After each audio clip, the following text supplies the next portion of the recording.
Welcome back to Webjets. In this tutorial, I will show you how to create and work with note cards.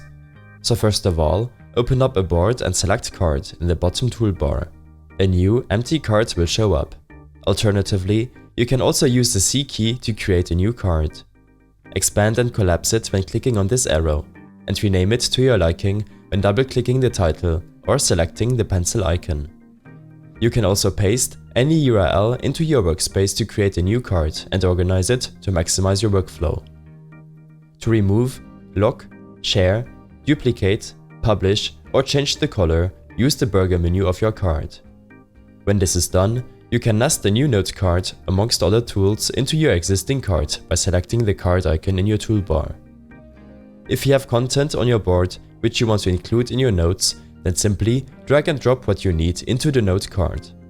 You can also drag and drop content out of your nested card to enhance the visual presentation.